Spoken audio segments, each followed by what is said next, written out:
नमस्कार दोस्तों, आप देख रहे हैं परीक्षा घाट। समस्या चाहे जो हो, हमें लड़ने का तरीका आनी चाहिए, क्योंकि हारा वही है जिसने लड़ा ही नहीं है। आज हम दृष्टि दोष से संबंधित महत्वपूर्ण प्रश्न उत्तर को देख लेंगे, जो सभी प्रतियोगिता हेतु अनिवार्य है। तो चलिए इसको शुरू करेंगे। दृष्टि दोष मुख्यतः 3 प्रकार के होते हैं। अगर प्रश्नों में पूछा जाए कि दृष्टि दोष कितने प्रकार के होते हैं, तो ध्यान में रखिएगा, बहुत ही आसान है। दृष्टि दोष 3 प्रकार के होते हैं: निकट दृष्टि दोष, दूर दृष्टि दोष, जरा दृष्टि दोष। आइए देखेंगे इनका कारण और निवारण क्या है।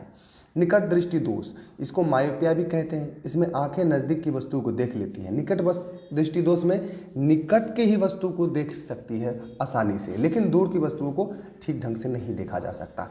इसमें दूर की वस्तु का प्रतिबिंब रेटिना के सामने बनता है। ध्यान में रखिएगा, निकट दृष्टि दोष में दूर की वस्तुओं का प्रतिबिंब रेटिना के जस्ट सामने बनता है। इसी वजह से ठीक से नहीं दिखता, आँख उसे देखने में असमर्थ होती है। और इसका निवारण के लिए अवतल लेंस का प्रयोग किया जाता है। अवतल लेंस का चश्मे पहना जाता है।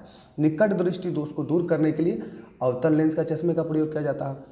चलिए आगे देखेंगे दूर दृष्टि दोष। दूर दृष्टि दोष, जिसको हाइपर मेट्रोपिया भी कहते हैं, दूर दृष्टि दोष को हाइपर मेट्रोपिया भी कहते हैं। बस इसको ध्यान में रखिएगा। इसके कारण आंखें दूर की वस्तु को देख लेती है, लेकिन नज़दीक की वस्तु को नहीं देख पाती। चलिए फिर से इसको दोहराएंगे। दूर दृष्टि दोष में आंखें दूर की वस्तुओं को देख लेती है, लेकिन नज़दीक की वस्तु को नहीं देख पाती है। इसी कारण यह है कि इसमें वस्तु का प्रतिबिंब रेटिना के पीछे बनता है। देखेंगे दूर दृष्टि दोष में अगर प्रश्न पूछा जाए कि प्रतिबिंब कहाँ बनता है, तो दूर दृष्टि दोष में का वस्तु का प्रतिबिंब रेटिना के जस्ट पीछे बनता है। इसका निवारण के लिए उत्तल लेंस का प्रयोग होता है। दूर दृष्टि दोष का निवारण के लिए उत्तल लेंस का प्रयोग किया जाता है। ध्यान रखिएगा इसको। चलिए आगे देखेंगे जरा दृष्टि दोष, जिसको हम प्रेस बायोपिया भी कहते हैं। जरा दृष्टि दोष को प्रेस बायोपिया भी कहते हैं। इसके कारण ना तो दूर की वस्तु ना कि बगल की वस्तु ठीक ढंग से दिखता ही नहीं है। इसके रोगों को बाईफोकल लेंस का उपयोग किया जाता है, जिसको अगर जरा दृष्टि दोष दूर हो गया है, ना उसको बगल की वस्तु दिखेगा, ना ही दूर का वस्तु दिखेगा। इसमें बाईफोकल लेंस का चश्मे का प्रयोग करने पर रोगी का उपचार किया जा सकता है। चलिए आप आगे देखेंगे अबिंदुकता। चलिए इसको भी देख लेते हैं। एस्टिग्मैटिज्म, अबिंदुकता एस्टिग्मैटिज्म, इसके कारण रोगी ऊर्ध्वाकार क्षैतिज रेखा को सही ढंग से देख नहीं पाता। यह कॉर्निया के चाप की त्रिज्या में अनियमितता के कारण होती है। कॉर्निया में चाप में त्रिज्या के कारण उसमें अनियमितता हो जाती है, इसी कारण नहीं दिखता है। इसमें भी बेलनाकार लेंस का प्रयोग किया जाता है। चलिए ध्यान में रखिएगा। आगे देखेंगे, जब मनुष्य किसी भी दूसरे आँख का अगर प्रत्यारोपण हो, तो केवल और केवल कॉर्निया का ही अहम रोल होता है। चलिए इसको ध्यान में रखिएगा। आगे देखेंगे, आँख 180 डिग्री का व्यापक क्षेत्र देख सकता है, यानी कि आप ऐसा कहें कि आँख 180 डिग्री तक देखने में व्यापक है, घुमा भी सकता है। चलिए प्रश्नों में आपको किसी भी तरह से घुमा कर पूछा जा सकता है।